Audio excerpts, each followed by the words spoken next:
Boa noite. Boa noite. Temer recebe notificação da Câmara para se defender da denúncia. O presidente é acusado de organização criminosa e obstrução da justiça. Afastado do Senado pelo Supremo, Aécio diz que não teve direito de defesa. O presidente licenciado do PSDB é acusado de corrupção com a JBS Friboi.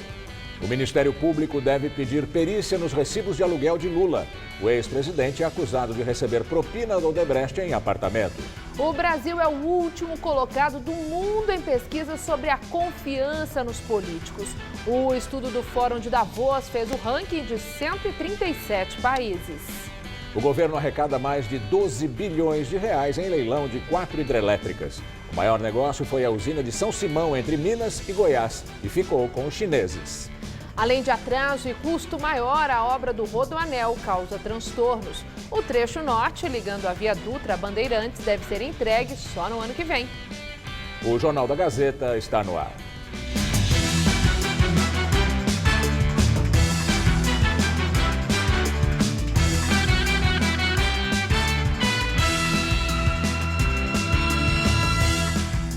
Um homem foi agredido e preso depois de ejacular numa mulher num ônibus na zona leste de São Paulo. Desde o dia 29 de agosto foram registrados pelo menos outros 5 casos semelhantes de abuso sexual em ônibus no estado de São Paulo. Evandro Quesada, de 26 anos, foi preso em flagrante por violência sexual mediante fraude. Segundo a polícia, o auxiliar administrativo não possui antecedentes criminais e permaneceu calmo durante o depoimento prestado no 30º Distrito Policial no Tatuapé. Diz que na hora sentiu vontade e não sabia o porquê dele ter tido aquela reação. Demonstrou um pouco de arrependimento pelo que tinha feito. A mulher de 34 anos seguia para o trabalho por volta das 7 horas da manhã dentro deste ônibus da linha 431110 que liga São Mateus, na Zona Leste, ao terminal Parque Dom Pedro II, no centro. A vítima só percebeu o que estava acontecendo quando sentiu o pé molhado. A calça dela também ficou suja e foi apreendida para a perícia. Eu estava perto da porta mesmo, né, do motorista ali. E depois de uns 2, 3 pontos, esse rapaz ele entrou e ficou atrás, né? E aí depois eu senti alguma coisa caindo no meu pé, eu estava de sapatilha, pingou alguma coisa na minha perna e foi a hora que eu olhei e vi que minha perna estava toda suja. Foi a hora que eu olhei assim, eu vi o rapaz fechando o zíper. Evandro foi agredido pelos passageiros. Além da vítima, 4 testemunhas prestaram depoimento sobre o caso. O ônibus também foi trazido aqui para a delegacia. O motorista preferiu não gravar entrevista, mas nos disse que esta foi a primeira vez que ele presenciou um crime deste tipo em cerca de 15 anos de trabalho.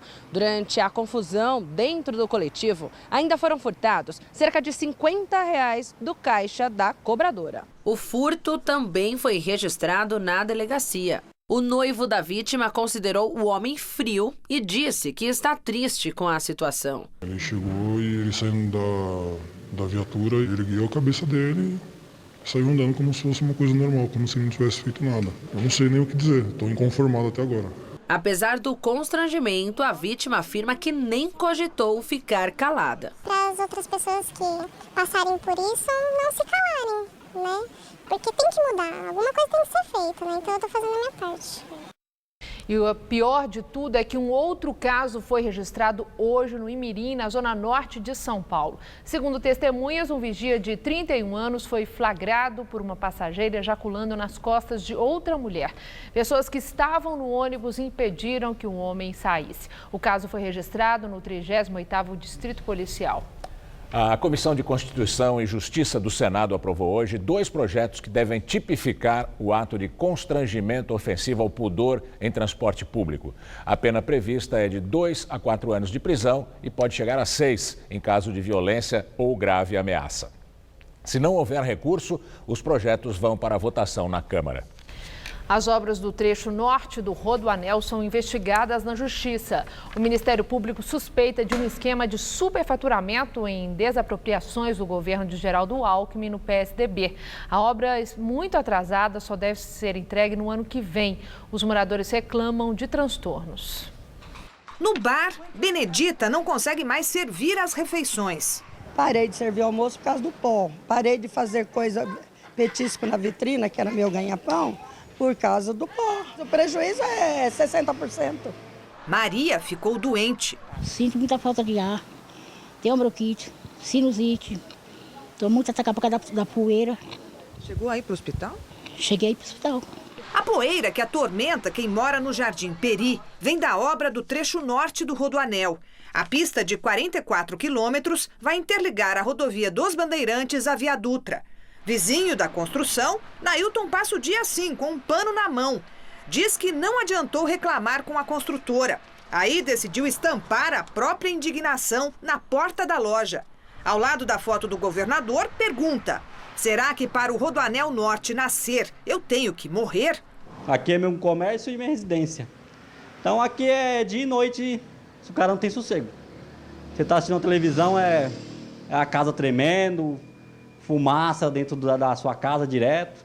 A obra do trecho norte começou em 2013 e deveria ter ficado pronta no ano passado. A entrega então foi adiada para 2017 e agora ficou para o ano que vem. Se o governo cumprir esse novo prazo, terá demorado 20 anos para construir a rodovia de 177 quilômetros, que é o Rodoanel inteiro. No trecho norte, o último que falta, além do atraso, a obra vai sair quase 50% mais cara do que deveria.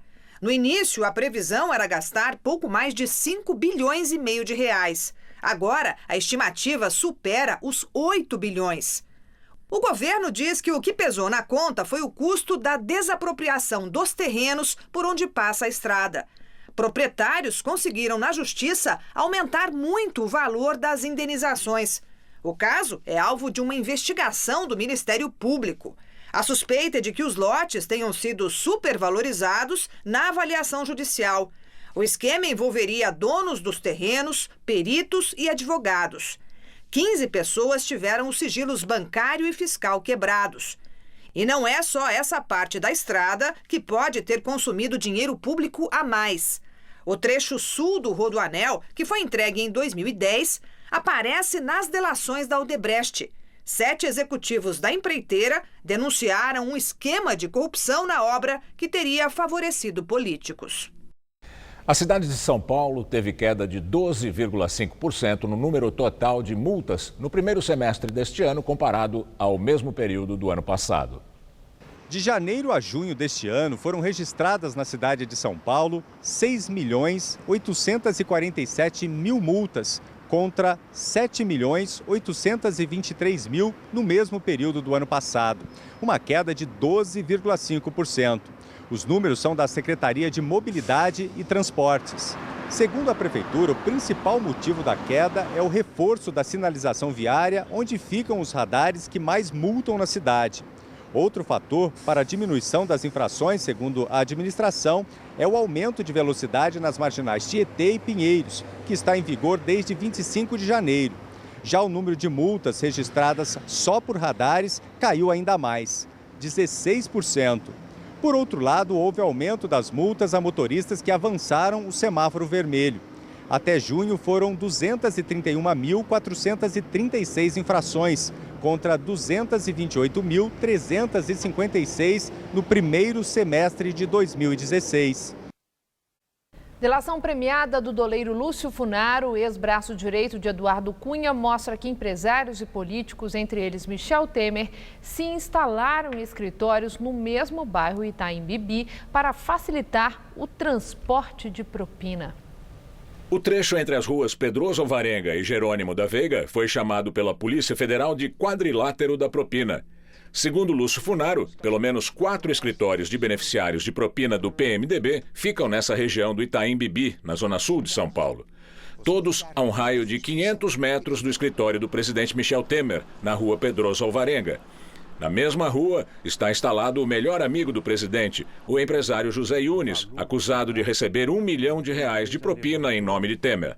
De acordo com Funaro, o ex-deputado federal Eduardo Cunha alugou um flat na rua Jerônimo da Veiga, bem pertinho do escritório do doleiro, justamente para manter em segurança o fluxo de malas de dinheiro, oriundas de propina de empresas e empreiteiras, além de facilitar encontros pessoais.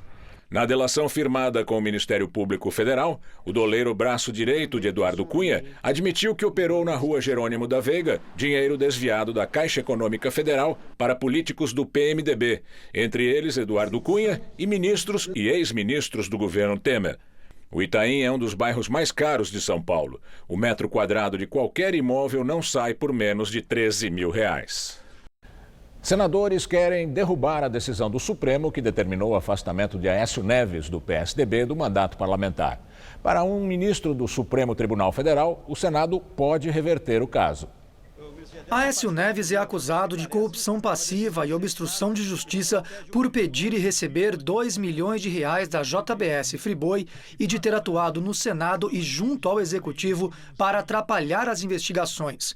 O tucano alega que foi vítima de uma armação de Joesley Batista e que pediu o dinheiro para pagar a sua defesa na Lava Jato. No entanto, segundo as investigações, o dinheiro recebido da JBS foi parar na conta de uma empresa de um aliado de Aécio, o senador Zezé Perrella, do PMDB de Minas. Além de determinar o afastamento do tucano, a primeira turma do Supremo decidiu por maioria que ele deve se recolher em casa no período noturno.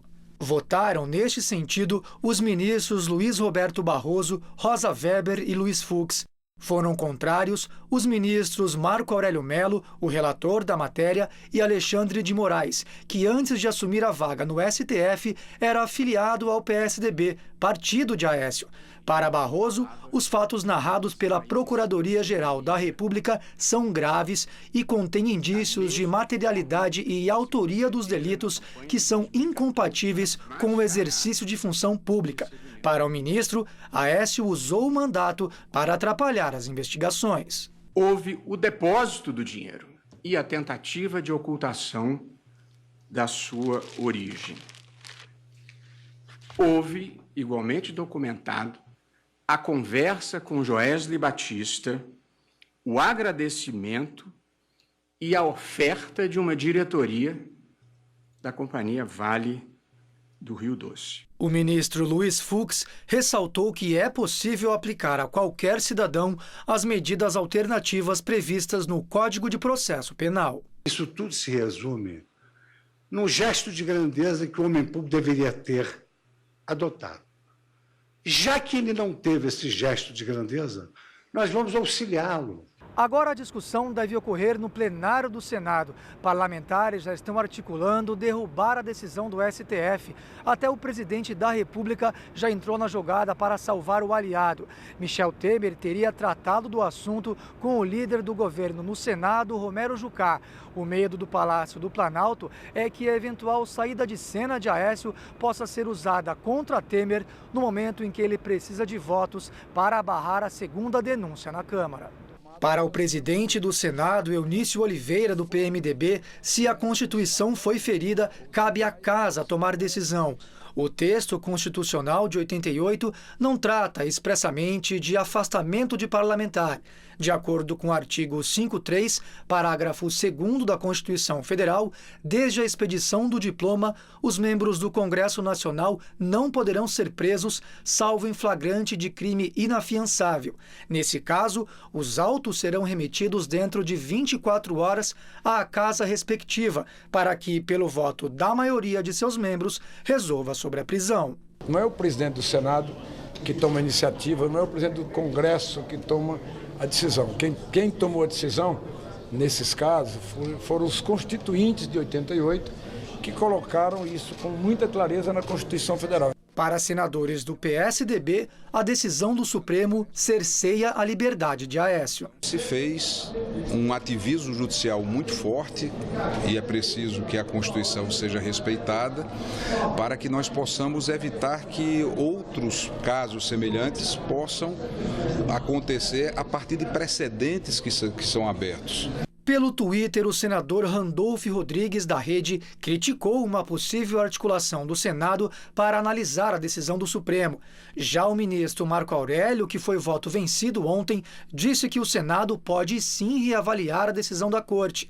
De acordo com ele, se o Senado pode reverter uma prisão, o que dirá a suspensão do exercício do mandato? No entanto, segundo o blog da jornalista Andréia Sadi, do G1, para outros ministros, sem revelar quais, o entendimento é diferente.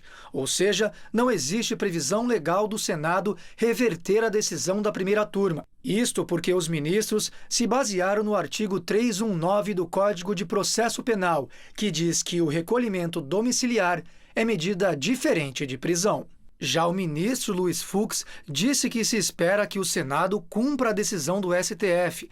Para ele, os próximos desdobramentos vão depender da interpretação que os senadores vão dar, especificamente se o recolhimento noturno pode ser encarado como prisão noturna. Em nota, o senador Aécio Neves disse que vai recorrer e que entende que a decisão do Supremo como uma condenação sem que um processo judicial tenha sido aberto. Ele também afirmou que ainda não foi declarado réu pela Suprema Corte e que não teve acesso ao direito de fazer sua defesa. Os recibos de aluguel do apartamento de São Bernardo do Campo, no ABC Paulista, apresentados pela defesa do ex-presidente Lula, serão alvos de perícia da Operação Lava Jato. O pedido de análise técnica deverá ser feito pelo Ministério Público Federal para verificar a autenticidade dos documentos. O material chamou a atenção dos investigadores por apresentar incorreções. 2 deles trazem datas que não existem: 31 de junho de 2014 e 31 de novembro de 2015.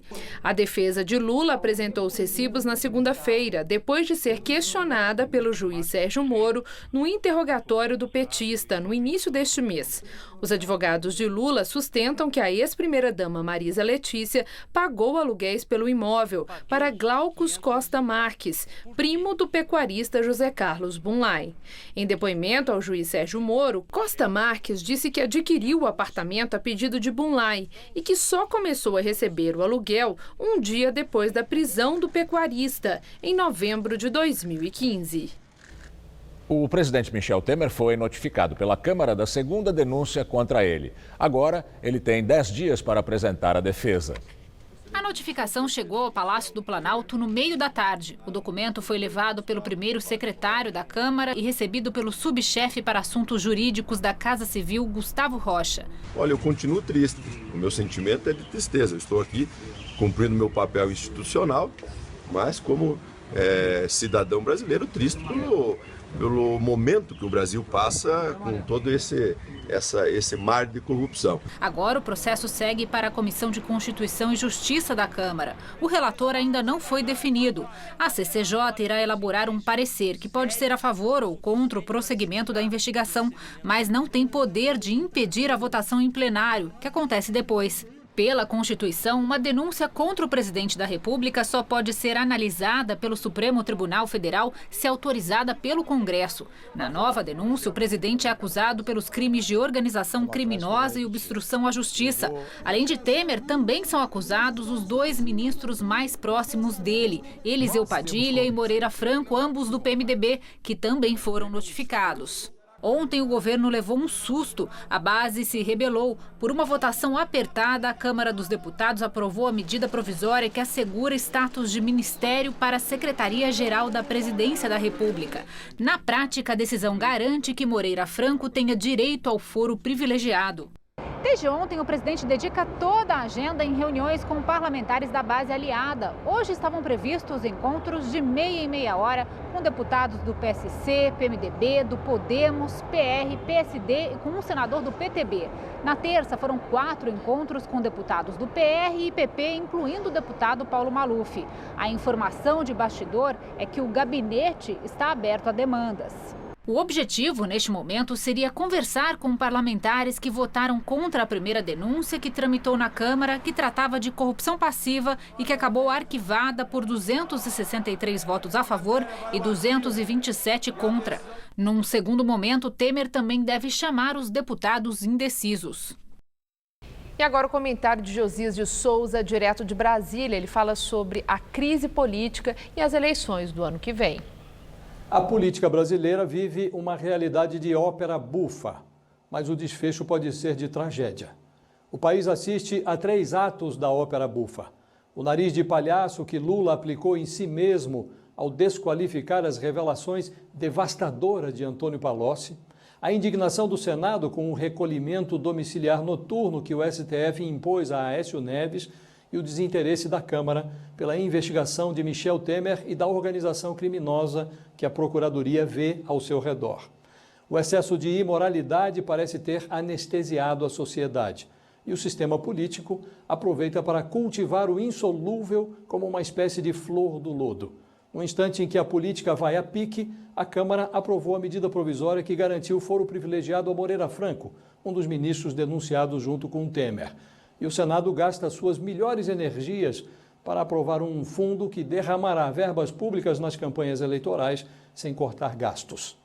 A tragédia que pode surgir no fim de tantos atos burlescos é o descaso do eleitor brasileiro. A essa altura, seria uma irresponsabilidade desancar os políticos e poupar os eleitores. Chegou a hora de parar de tratar a política como um conto do vigário no qual o país cai a cada 4 anos. O trágico só será evitado se você tratar a eleição de 2018 como uma oportunidade para um acerto de contas. No foro privilegiado da urna, o juiz é você. É hora em que o brasileiro de bem pode impedir que o político pilhado com os bens continue se dando bem. Boa noite.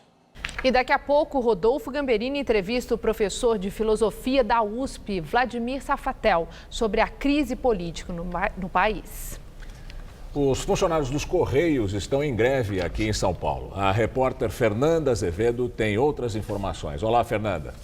Boa noite, Gamberini. Os trabalhadores dos Correios de São Paulo aderiram ontem à noite a uma greve nacional que já entrou no 8º dia. Segundo o sindicato da categoria aqui no estado de São Paulo, a greve paralisa 70% do fluxo postal que atinge atendimento nas agências, na entrega e distribuição das correspondências.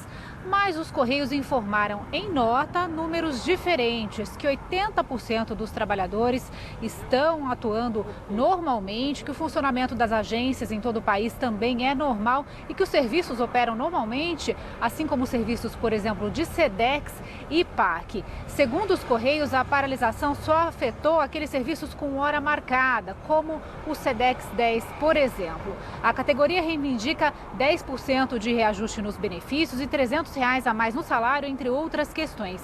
E diz que os Correios ofereceram 3% de aumento. O Tribunal Superior do Trabalho concedeu uma liminar favorável aos Correios que obriga o sindicato a manter 80% dos trabalhadores atuando durante a greve. A multa para o sindicato é de R$100 mil por dia.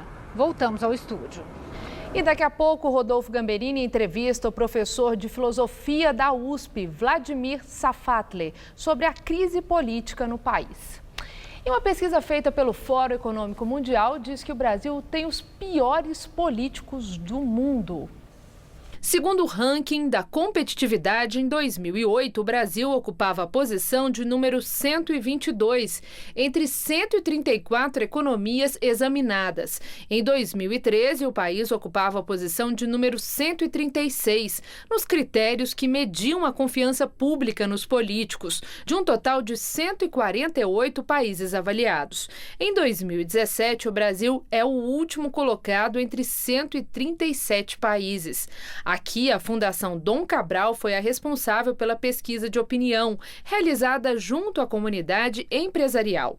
Para chegar a esse resultado, a entidade ouviu 103 executivos no período entre março e maio de 2017.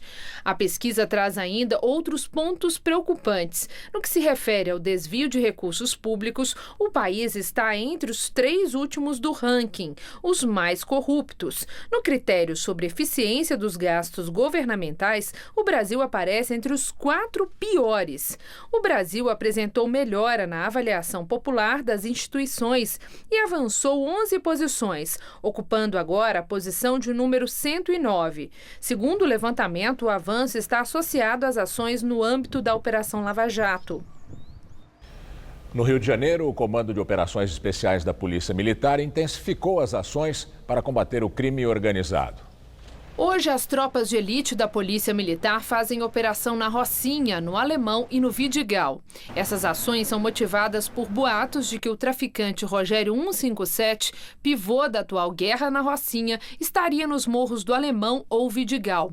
Ele disputa a liderança do tráfico de drogas com Antônio Bonfim Lopes, o NEM, que está preso em Rondônia. Na Rocinha, a população vive uma situação de terror desde a semana passada. Com a violência, as escolas continuam fechadas e milhares de alunos estão sem aulas. A Polícia Civil prendeu ao menos 4 suspeitos em outras favelas da Baixada Fluminense, em uma ação integrada com o apoio da Polícia Rodoviária Federal e das Forças Armadas. E agora vamos ao comentário de política com Bob Fernandes. Imagens de guerra civil. 1.195 mortes violentas no Rio e Brasil afora, em uma semana. E tem quem só agora pergunte como isso pôde acontecer. Uma resposta que cinismo e hipocrisia buscam esconder sempre esteve nas desigualdades brutais. Desigualdade secular, emprenhada em 350 anos de escravidão, depois largada e reproduzida por aí. Como um paradoxo, aos olhos de todos, mas invisível. Mais do que nunca, gente morando nas calçadas, praças, debaixo de marquises. Humanos vistos como estorvo, sejam pobres de volta à miséria, sejam zumbis do crack e desespero. Mas quase nunca imagens publicadas, republicadas, porque se assim fosse, multidões enxergariam o que cada um já vê dia e noite. Nunca o debate com imagens e depoimentos que exibam cruamente o que também somos. Nas esquinas, malabaristas, pedintes, assaltantes ou vendedores em nome de Deus. Como isso pôde acontecer, perguntam durante morticínio cotidiano. Como perguntar isso se ano a ano já são quase 60 mil os mortos pela violência? Como, depois de 35 anos e 1,5 milhão de homicídios, assassinatos? E por quê?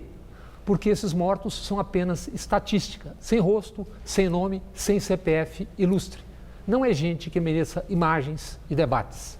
O que garante imagens, debates, manchetes é a mútua acusação. Quem roubou mais? Quem tem mais condenados, delatados? E isso explica muito. Descarte e festejos com uma gambiarra jogando Aécio no buraco criado por ele mesmo. Euforia com Palocci delatando. Autoavacalhação e avacalhação. Seguem entregando o espaço e o caminho inevitável, a política para o que há de pior. Entregando para o velho, quando não o velhaco travestido de novo. Entregando a corruptos que agora, de novo, comprarão corruptos, sempre em nome do futuro. Pouco importa se isso ameaça trazer de volta passado obtuso e também violento. Cresce ignorância e intolerância, invocando moral e bons costumes que não têm, nunca tiveram. Ressentimento, frustração, brutalidade, ódio. O que há de pior avança. Os que só agora perguntam como isso aconteceu são parteiros dessa história. Boa noite. Hoje nós tivemos um dia muito quente, mas como previsto, as nuvens ficaram um pouquinho mais carregadas e deu uma esfriadinha de leve no fim da tarde, né? Pois é, e será que finalmente a chuva chega amanhã? Vamos ver na previsão com Mariana Armentano.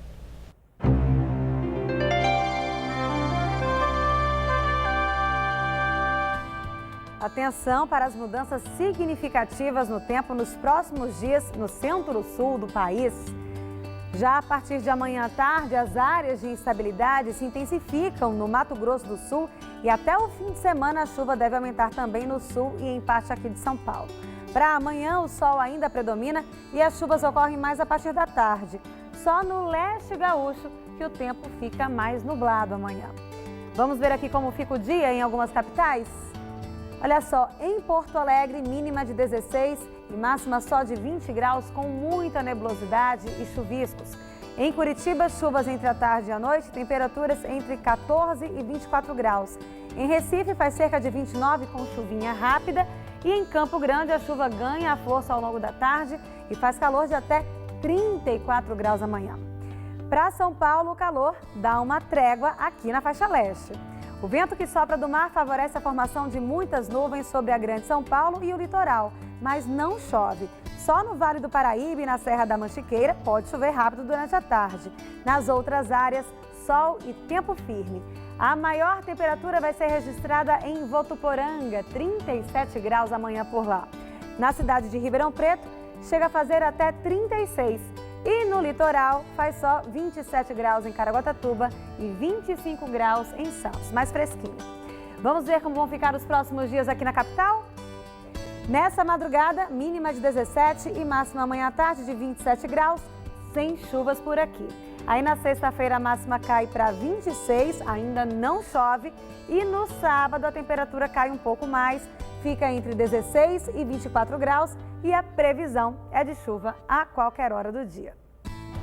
Uma grande área que engloba os bairros de Palheireiros e Capela do Socorro, no extremo sul de São Paulo, chama atenção pela natureza exuberante. Mas a área de proteção ambiental, Bororé Colônia, também sofre com invasões e desmatamentos constantes. Uma preocupação para ambientalistas e moradores que lutam para preservar o lugar. Indo em direção ao extremo sul de São Paulo, dá para perceber o quanto o cenário muda. Vegetação e céu limpo compõem a paisagem. A 25 quilômetros do centro está localizada a APA Bororé Colônia, uma área de proteção ambiental com ocupação humana e muita diversidade biológica. Ela é composta por vários bairros, bairros principais, tradicionais. Bairros com uma densidade demográfica significativa. Criada em 2006, a APA está comemorando 11 anos. A celebração reuniu comunidades residentes no Parque Municipal Nascentes do Ribeirão Colônia, espaço aberto este ano dentro da APA. Lia nasceu na região e cultiva alimentos orgânicos. Ela e outros moradores criaram uma cooperativa para incentivar a atividade que cresce cada vez mais. Cada dia mais aparece agricultores novos, E também a demanda, vai surgindo as demandas e a gente tem que produzir mais. A Mata Atlântica predomina nessa área e o cambuci é a fonte de renda de muitos trabalhadores rurais. Clima de Mata Atlântica, E da preservação ambiental que nós tivemos aqui, então é onde que rola tudo isso. Já a Sandra percebeu que com artesanato dava para trabalhar no próprio bairro. Você trabalha em casa e pode estar mais próximo dos filhos. Eu optei por isso. O espaço da APA é compartilhado por áreas de proteção ambiental, moradias e comércio. Mas o que deveria ser uma convivência harmoniosa nem sempre é assim. Os bairros da região sofrem com a má estrutura e investir na preservação das áreas verdes é um grande desafio. O maior problema é a densidade, de pessoas, As pessoas que moram aqui cada vez vêm mais e essas pessoas estão ocupando áreas que hoje não poderiam ser ocupadas jamais. Então, nós temos todos os tipos de problemas, A invasão, desmatamento, depois vem junto o tráfico, vem a criminalidade, vem a prostituição. Em outras reportagens, mostramos a situação da região conhecida como Ilha do Bororé, que também fica na APA Bororé Colônia. Com problemas nas ruas e casas, o local só conta com duas opções de acesso e saída. Uma balsa para atravessar a represa Billings, ou dar a volta por trás do bairro, levando o dobro do tempo. Mesmo com tantas dificuldades, o Orgulho pela Terra traz aos moradores um olhar mais cuidadoso com a natureza e a cultura local. A gente estava perdendo esse amor aí, essa economia sustentável que tinha antigamente, estava perdendo, então nós surgimos com a Cooperapas, fundamos a Cooperapas e estamos apoiando os agricultores, fortalecendo aqui os agricultores da região.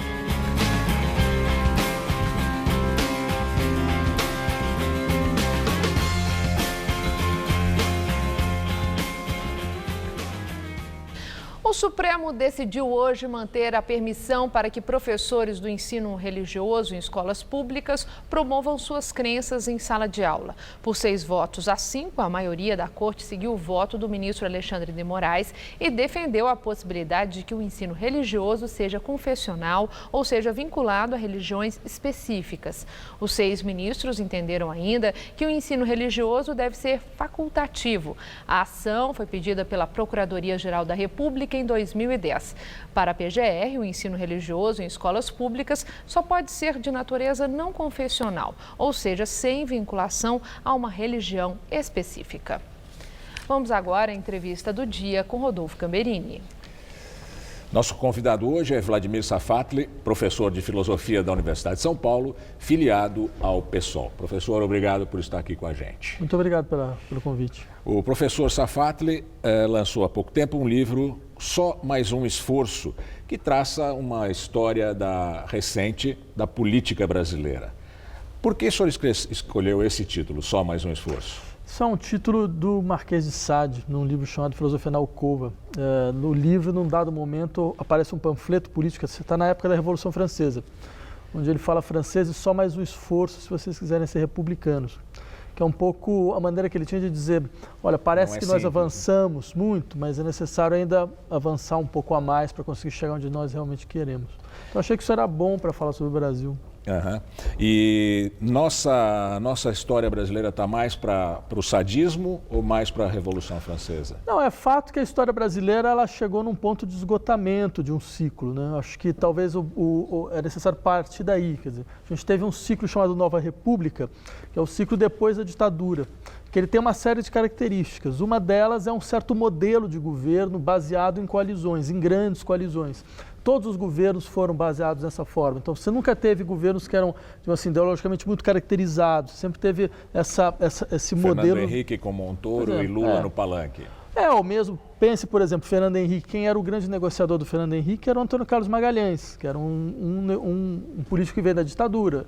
Lula, o grande negociador do Lula era o Zé Sarney, a mesma coisa. Então o Brasil saiu da ditadura militar de maneira muito peculiar. Ele não saiu afastando os políticos da ditadura militar como outros países. Ele os integrou.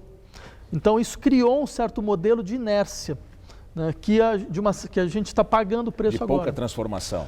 Porque você percebe, se você tem essas coalizões tão heteróclitas, você não consegue avançar muito, porque você tem que negociar com pessoas que têm posições muito diferentes entre si. Só que isso é uma característica, digamos assim, do modelo brasileiro em geral. Você pega o Vargas, por exemplo, o Vargas tinha uma frase que era a seguinte: meu problema não são meus inimigos, meu problema são meus aliados. Porque ele tinha que montar alianças tão heteróclitas, tão distintas uma das outras. Exatamente, que você acabava transformando o governo numa gestão da paralisia e da inércia. E isso perdura? Com certeza a gente chegou no esgotamento aqui, entendeu?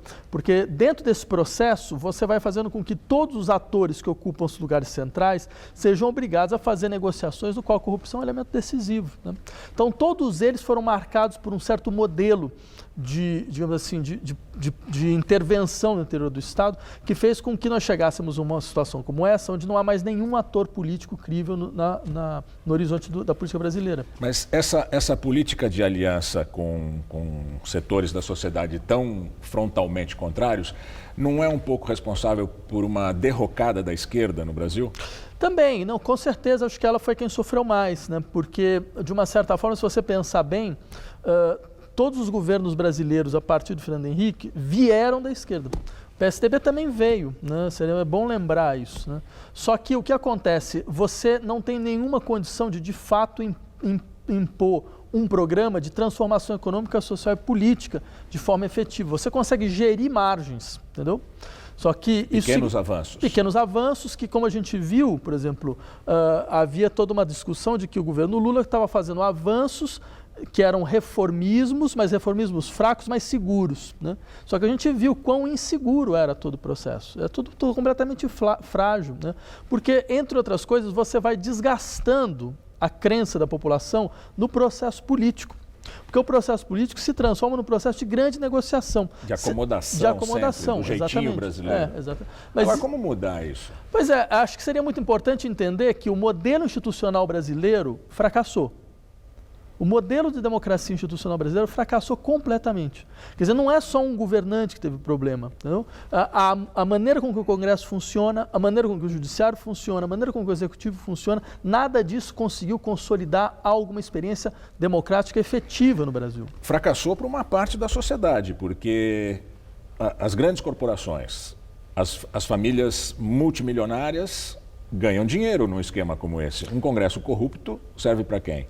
Para quem tem dinheiro para comprar. É verdade, mas veja que coisa impressionante. Como é que a gente vê a economia hoje? A economia parece que está saindo do buraco com um presidente duas vezes acusado, um presidente que nós mostramos agora, comprou uma sala comercial perto do doleiro dele para receber dinheiro. Pois é, eu acho que há duas questões aqui muito interessantes. A primeira delas é, a gente está falando de um país onde o presidente tem 95% de reprovação. Isso não existe em nenhum lugar do mundo. Quer dizer, acho que 3% de aprovação. Isso é uma coisa completamente surreal. Quer dizer, e ele não cai, né? Então, ou seja, você vai ver qual é a aprovação. Mas essa é a questão. Você tem, de fato, uma ideia de que mesmo que o processo político esteja degradado, a economia ela está entrando nos trilhos. Eu diria, essa proposição é completamente falsa. Como é que ela pode estar entrando nos trilhos se só nesse ano 3 milhões e 600 mil pessoas voltaram à pobreza? 14 milhões de pessoas estão desempregadas. Quer dizer, isso é uma farsa completa. Ela está voltando aos trilhos para os ricos. De uma certa forma, porque você perceba, o que acontece? Você aumenta um pouco o produto nacional bruto, mas é claro, o Brasil que teve quase 7,1% de queda, quer dizer, você não está aumentando nada, você está simplesmente tentando recuperar o que aconteceu. O referencial é baixíssimo. Agora, eu diria só uma coisa, não há nenhum país melhor no mundo para ser rico do que no Brasil.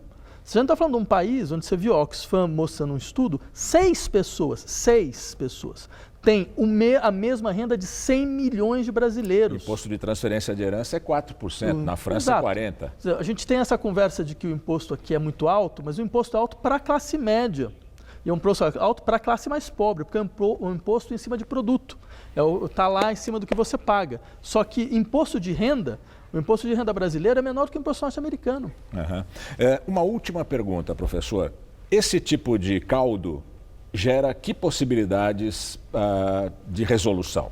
O que vai acontecer? Rapidamente. Olha, eu diria que a população ela tende a não aceitar uma degradação dessa natureza. Então ela começa a procurar alternativas. Como não há nenhum ator político constituído de maneira explícita, você começa a ter setores da população que vão procurar o fantasma tradicional da política brasileira, que é a mão forte do exército. Entendeu? A gente está vendo isso acontecer, que é uma coisa inimaginável 5 anos atrás. Eu insistiria que esse tipo de risco é hoje um risco real.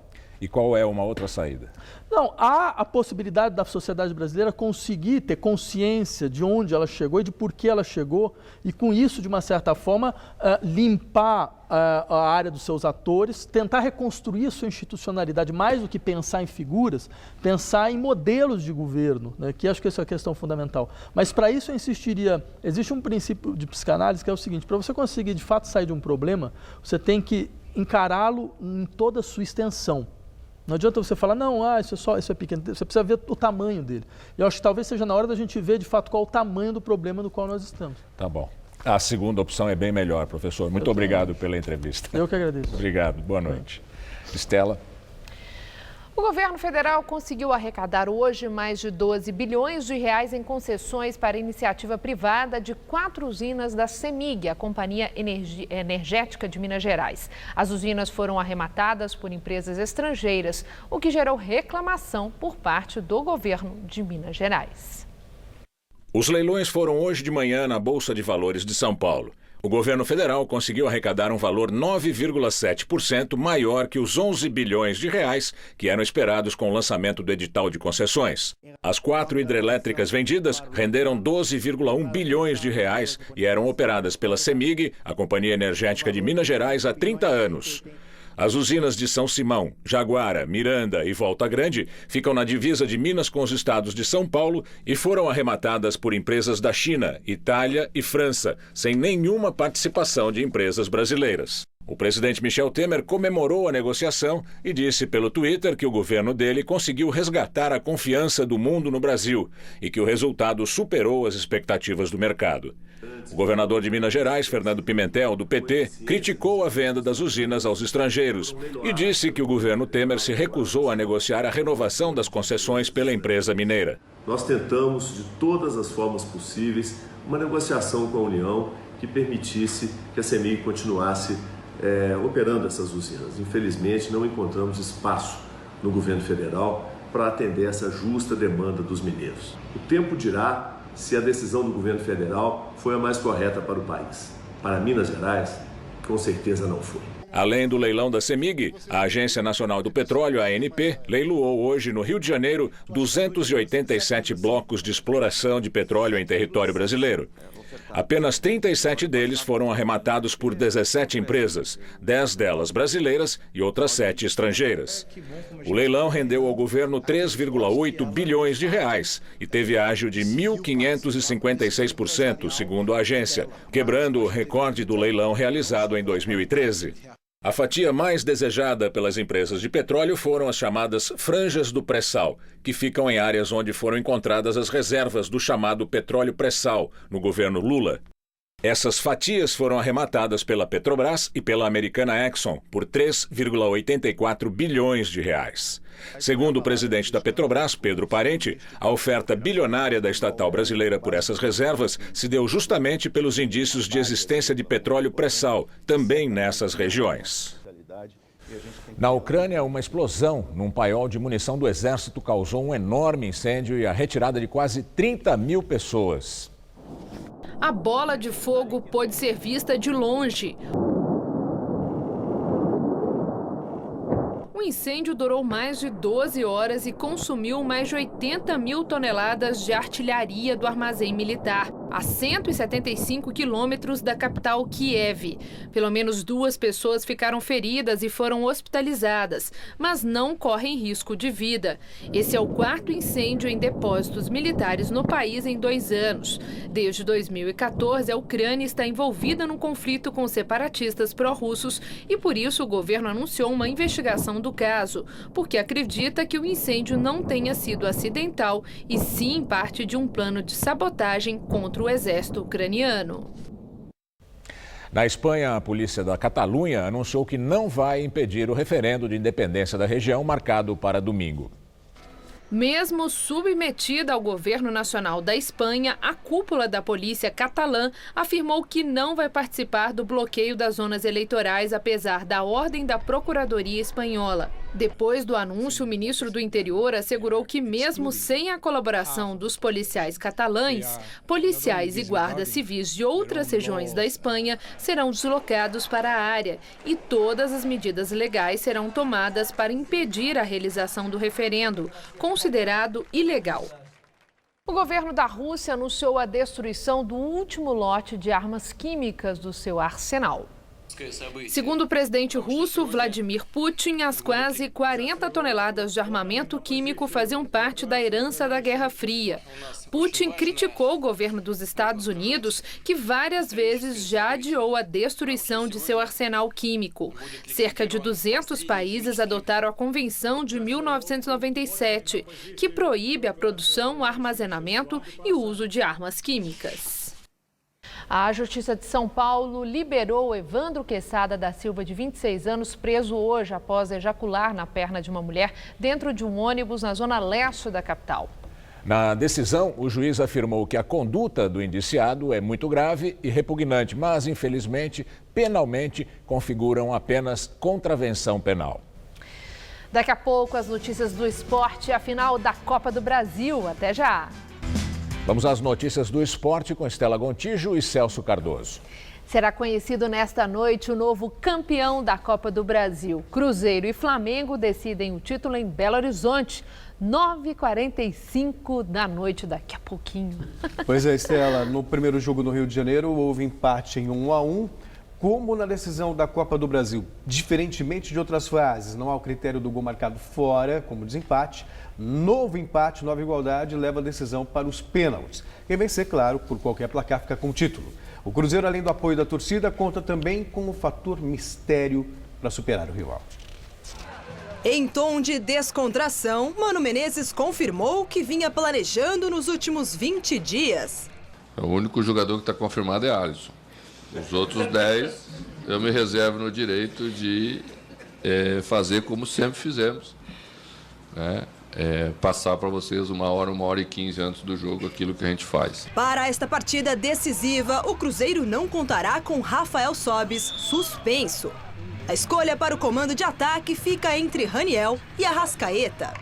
Mas esta confirmação, o técnico do Cruzeiro dará apenas minutos antes do jogo. Do lado do Flamengo, Paulo Guerreiro está de volta. O atacante, que não jogou na partida de ida, está confirmado. A dúvida fica por conta da presença do meia Everton entre os titulares. Recuperado de lesão, ele voltou a treinar com bola na tarde de ontem. Vamos esperar como assimila. Vamos esperar como ele assimila esse primeiro treinamento. Depois tomaremos a decisão se o colocamos como titular ou se será opção no banco. Tudo depende de como ele esteja se sentindo, do lado psicológico e também do lado físico. A segurança psicológica, que não tenha nenhum dor, nada. No primeiro jogo, Thiago falhou no gol do Cruzeiro. Machucado, ele não joga. O contestado Alex Muralha será o dono da posição nesta final. Será que o mistério e também o fato de jogar no Mineirão pode ajudar um pouco mais o Cruzeiro, Celso? Ajuda um pouco mais o Cruzeiro, claro, mas também não é tão determinante assim. Nos últimos jogos, o Cruzeiro até venceu mais em casa do que tropeçou. Mas em julho, por exemplo, foi uma sequência de 4 jogos, 4 empates em casa. É verdade. E é um jogo tenso, um jogo nervoso. O Flamengo tem mais qualidade individual, mas o Cruzeiro me parece um time melhor armado. Joga melhor defensivamente. Você acha que vai jogar como? Mais estilo Mano Menezes. Exatamente. Vai ficar fechado atrás, esperando o Flamengo para explorar o contra-ataque. É o estilo do Cruzeiro, não tem por que mudar. Tá certo. E no complemento da segunda rodada da fase de grupos da Copa dos Campeões da Europa, outros 3 gols brasileiros na jornada. Assim como aconteceu ontem, quando tivemos 3 gols brasileiros na rodada, o Fernando, o Felipe Coutinho e o Anderson Talisca. Hoje tivemos outros 3 gols brasileiros. 2 deles saíram na impressionante vitória do Paris Saint-Germain sobre o Bayern de Munique por 3-0. Daniel Alves e Neymar marcaram. O outro gol foi do uruguaio Cavani. E no Azerbaijão, o meia brasileiro Pedro Henrique, pouco conhecido por aqui, marcou na derrota do Karabag para a Roma por 2-1. Dos jogos de hoje, destaque também para a vitória do Barcelona fora de casa sobre o Sporting Lisboa por 1-0. Algum comentário? O que chama atenção mesmo, esse PSG do Neymar. Falou-se muito da discussão do Neymar com o Cavani, mas hoje se abraçaram, ou seja, deram sinais de que a paz foi selada. Mas independentemente da paz selada, esse time do Paris Saint-Germain está impressionando. 2 jogos, 2 goleadas, o campeonato francês também está sobrando. Mas o campeonato francês tem um bom nível? Não tem, mas Liga dos Campeões é uma boa referência. Já são 2 vitórias seguidas e uma vitória impressionante sobre o Bayern de Munique, que é um dos grandes, os gigantes do futebol europeu. E aí, para quem torce muito para ver o Neymar campeão do mundo, se ele for campeão com o Paris Saint-Germain, aí não tem jeito. Pode ser que seja indicado, né? Vai ser eleito o melhor do mundo mesmo. Tá certo, então, Celso. Boa noite para você. Boa noite. Até amanhã. E o Jornal da Gazeta fica por aqui. A edição de hoje pode ser vista no site do Jornal da Gazeta. Outras notícias na nossa edição das 10. Boa noite. Nós voltaremos amanhã às 19 horas. Uma boa noite para você e até lá.